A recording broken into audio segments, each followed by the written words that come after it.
2025년 6월 13일 금요일 새벽 기도입니다.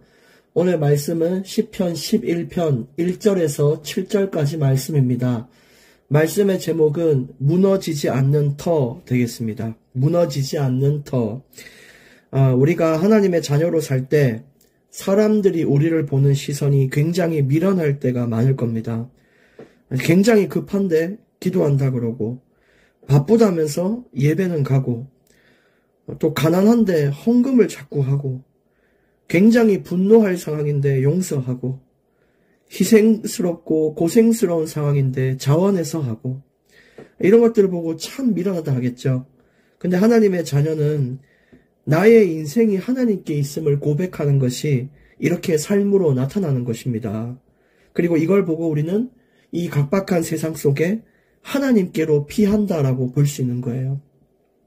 하나님이 주시는 틀, 하나님이 주시는 이 말씀의 기준, 표준, 그걸 따라서, 그 법을 따라서, 그 사랑과 하나님의 세밀한 인도를 따라서 우리가 살아가는 거, 그게 여호와께 피하는 일이라는 것입니다. 오늘 여호와께 피하고 있는 여러분들에게 이 말씀이 큰 은혜가 되기를 예수님의 이름으로 축복하며 이 시간 말씀을 심부름하겠습니다. 오늘 1절 말씀부터 보시면, 내가 여호와께 피하였거늘 너희가 내 영혼에게 새같이 네 산으로 도망하라 함은 어찌함인가. 지금 우리는 아까 말씀드린 대로 여호와께로 피하는 인생을 살고 있습니다. 하나님을 위해 살고 하나님을 바라보고 하나님이 원하는 것을 찾으며 나아가는 인생인데, 근데 주변에 있는 많은 사람들은 나를 보고 야, 네 영혼이 저기 새처럼 산으로 도망가는 게 어떻겠냐라고 유혹한다라는 거예요. 하나님께 피하지 말고, 그 도움도 안 되고 그거 별로 이득도 없어 보이는데 그러지 말고 하나님께 피하지 말고 산으로 도망쳐라라고 이야기를 하는 거죠. 쉽게 말하면 네가 그냥 눈에 보이지 않는 영적인 것으로 자꾸 하나님 따르고 정말 하나님께로만 아무리 얘기해도 대답도 없는 그 하나님 바라보면서 가지 말고, 네가 할 수 있는 돈이면 돈, 인맥, 만남, 수많은 부동산과 학벌, 이 뒤로 숨는 것이 어떠냐. 네가 하나님만 찾으면 되는 것이 아니라 네가 하나님은 그냥 두고 그냥 더 이상 그렇게 하지 말고 네가 가진 것으로 숨으라는 거예요. 그래서 돈 많은 사람은 돈 뒤에 숨고, 인맥은 사람 뒤에 숨고, 또 학벌은 또 학벌 뒤에 숨고, 그렇게 각자의 삶을 살아가는 사람들 있잖아요.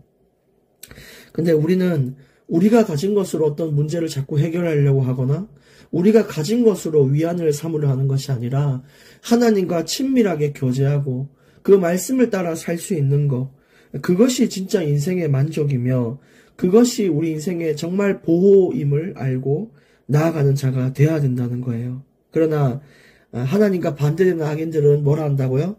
하나님께 피하지 말라. 예배든 기도든 용서 그런 거 왜 하냐? 왜 고생길을 자초하고 왜 네가 십자가 길을 가냐? 이 땅에서 즐겨야 되고 누려야 되고 많이 가진 자가 행복한 거다라고 얘기하며 그 뒤로 숨도록 만드는 거죠. 그래서 본질을 바꿔버리고 다른 길로 가도록 자꾸 유혹하는 겁니다. 근데 우리는 어떤 문제가 있어도 가장 먼저 해야 될 것은 하나님께 기도하고 예배드리며 하나님의 자비를 구하는 것이 먼저 돼야 돼요. 그렇지 않으면 문제 생기면 그래 돈으로 막지 그러고, 또 문제 생기면 누구한테 부탁하면 되지 너무너무 하나님을 전혀 찾지 않고 문제를 쉽게 바라보고 이런 상황이 와요. 근데 그러면 안 되고 하나님의 자비를 구해야 됩니다. 그게 작은 일이든 큰 일이든 나의 것에 숨어서는 안 되고 여호와께 피하는 자가 복이 있다라는 것이죠. 질문하고 자꾸만 하나님의 뜻을 찾고 나아가는 자가 돼야 돼요. 2절에 악인이 활을 당기고 화살을 시위에 먹이며 마음이 바른 자를 어두운 데서 쏘려 하는도다. 지금 상황은 벌써 활시를 당겼고 놓으면 날아가는 겁니다. 이제 아무리 말해도 그 활시를 당긴 자의 마음을 바꿀 수도 없어요. 쉽게 말씀드리면 이 세상에서 악인들을 지금 막을 수가 없단 말이에요. 그들은 어쩔 수 없이 그 악한 죄의 본성을 가지고 하나님의 백성을 뜯고 하나님을 모욕하고 비방하는 일, 그건 지금 막을 수가 없이 계속 일어날 일이에요. 이미 우리에게 오는 핍박은 하나님이 예언하셨고 이미 그 화살은 우리에게 계속해서 날아오고 있습니다. 근데 화살 쏘지 말라 설득할 수도 없고 화살 날아오는 걸 없앨 수도 없어요. 날아오는 거는 무조건 어딘가에 꽂힌단 말이에요. 근데 그럴 때 어디에 숨겠냐 이거죠. 그 화살이 날아오는데 내가 지폐 뒤에 쏘면 그 화살은 지폐를 뚫고 내 심장을 뚫는 겁니다. 다른 모든 것들도 똑같아요. 그 어떤 것도 세상에서 나오는 악한 화살들, 마귀가 쏘는 그 화살들, 그걸 막을 수 있는 것들은 없어요. 그러나 우리가 여호와께 피할 때 그 화살은 소멸되고 그 화살은 결코 하나님을 뚫지 못하는, 그게 하나님이 우리에게 요새가 되신다는 것입니다. 여호와께 피하는 것이죠.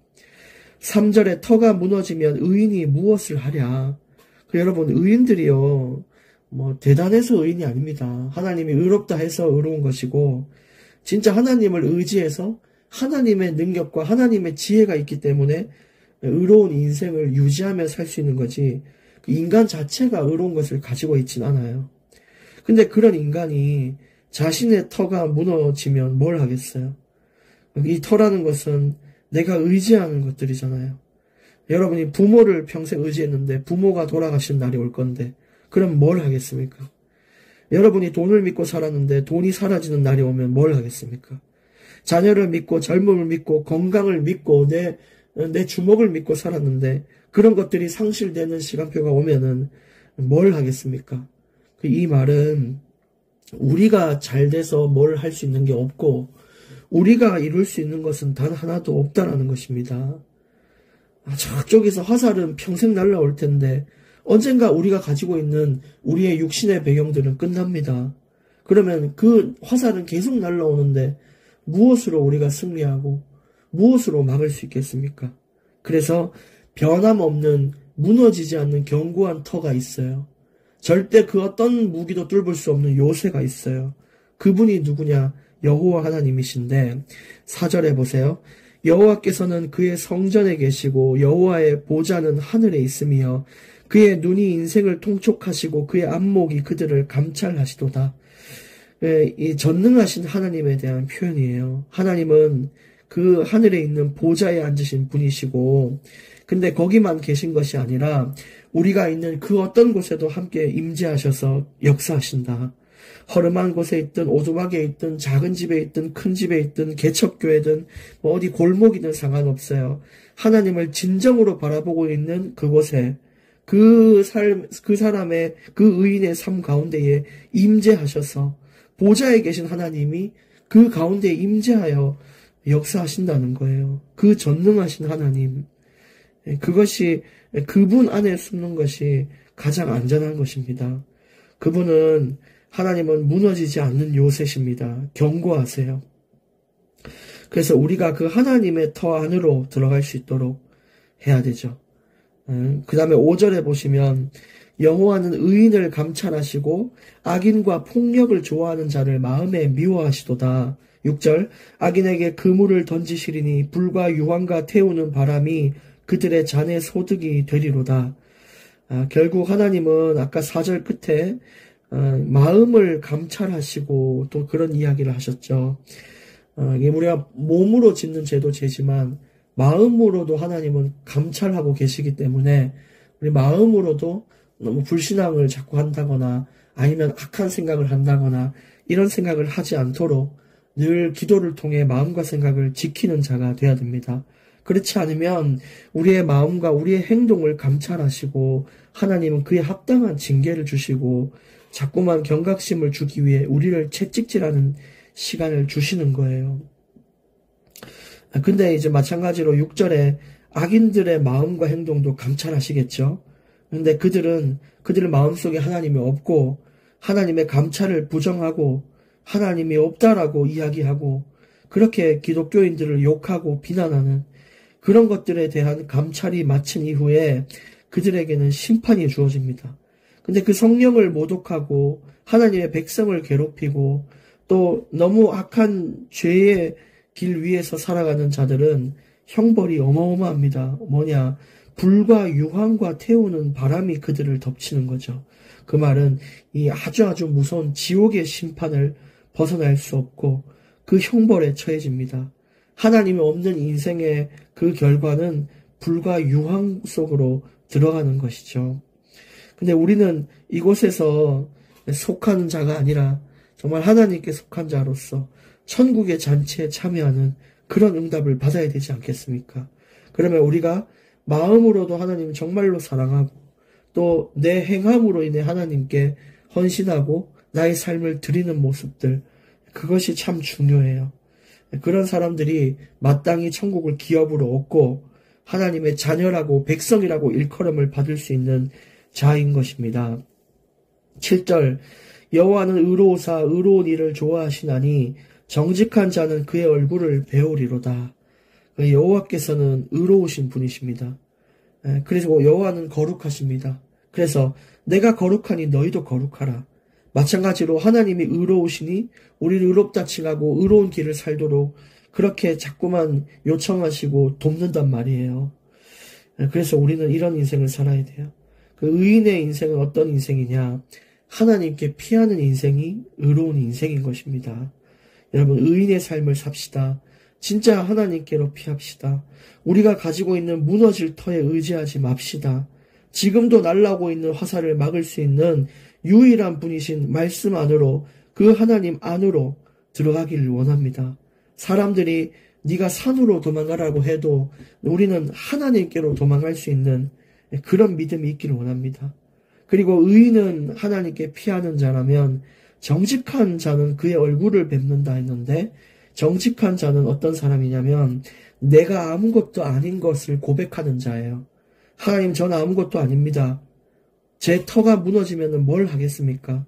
무너지지 않는 하나님의 터만 의지하게 살게 해달라고 그렇게 고백한 자가 정직한 자예요.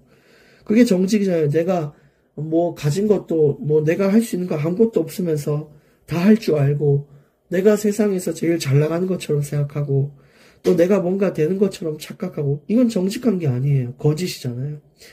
우리는 하나님 앞에 하나님, 나는 아무것도 아닙니다 라고 고백할 수 있는 정직한 자가 되어서 주님과 친밀한 교제할 수 있는 그의 얼굴을 배우는 일이 삶 속에 펼쳐지길 원하고, 훗날 또 천국에서 사실적으로 그것을 확인하는 시간 되기를 원합니다. 오늘 나의 터를 무너뜨리고 하나님께 피하는 인생이 되어보시기를 예수님의 이름으로 축복합니다. 하나님, 감사합니다. 우리가 믿고 의지했던 터를 하나님 무너뜨려 주시고 무너지지 않는 여호와께로 피하는 그런 인생이 되게 하여 주옵소서. 오늘 또 우리의 삶 순간순간마다 그곳에 임재하여 주셔서 우리가 주님의 얼굴을 배우는 친밀한 교제가 이루어지게 해 주시옵시고, 의인의 인생을 살게 하셔서 하나님의 기쁨이 되게 하여 주옵소서. 하나님, 우리가 산으로 도망가고자 하고 싶은 그런 많은 마음의 유혹이 있더라도 끝까지 믿음을 지키며 여호와를 바라보게 하여 주시옵소서. 예수님의 이름으로 기도합니다. 아멘.